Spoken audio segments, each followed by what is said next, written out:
अयोध्येमध्ये भक्तांची प्रचंड गर्दी पाहून प्रशासनाने काही कठोर निर्णय घेतले। लखनौ अयोध्या महामार्गावर ठिकठिकाणी उत्तर प्रदेश पोलिसांनी नाकाबंदी केली आहे। अयोध्या शहराच्या एंट्री पॉइंटवर वाहनांच्या लांबच लांब रांगा पाहायला मिळतात आणि शहरांमध्ये मोठ्या प्रमाणात वाहतूक कोंडी होत असल्याने पोलीस प्रशासन सतर्क झाले आहे। अत्यावश्यक काम नसेल तर सध्या अयोध्येत न येण्याचं आवाहन देखील करण्यात येत आहे।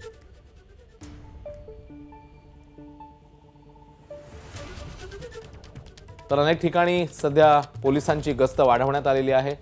एकीकडे लांबच लांब रांगा लागल्यानंतर गर्दी झाल्यानंतर अनेक उपाययोजना तातडीने करण्यात आल्या। अनेक मार्गांवर अनेक ठिकाणी नाकाबंदी आहे आणि पोलिसांची कुमक ही तैनात आहे। नाकाबंदी संदर्भातला आढावा घेतला आमचे प्रतिनिधी वेदांत नेब यांनी। श्रीराम जन्मभूमी अयोध्येमध्ये काल प्राणप्रतिष्ठा सोहळा पार पडल्यानंतर लाखोच्या संख्येनं रामभक्त हे अयोध्येमध्ये दाखल झालेले आहेत। श्रीरामाचं दर्शन त्यांना घ्यायचं आहे आणि त्यामुळेच लखनौ ते अयोध्या महामार्गावर अशा प्रकारे 60 किलोमीटर 80 किलोमीटर अंतरावर नाकाबंदी उत्तर प्रदेश पोलिसांनी केलेली आहे।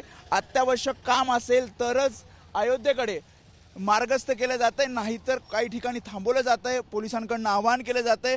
अन्यथा दुसरा मार्ग म्हणजे डायव्हर्जन केलं जातंय। पूर्वांचल एक्सप्रेसवरून तुम्हाला पुढे अयोध्या आणि पुढे मार्गस्थ होता येईल। इथे पोलीस कशा प्रकारे प्रत्येक वाहनांना थांबवत आहेत आणि एकीकडे थांबण्याचं आवाहन करतात, नाहीतर पुढे मग पूर्वांचल एक्सप्रेसनी अयोध्येला जा किंवा मग त्याच्या पुढच्या मार्गाने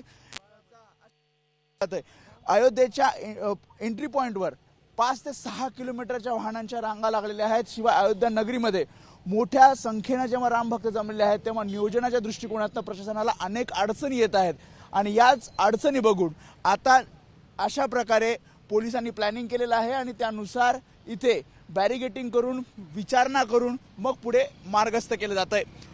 कॅमेरामॅन दीपेश महाजनसह मी वेदांत नेब, एबीपी माझा, अयोध्या। एबीपी माझा, उघडा डोळे बघा नीट।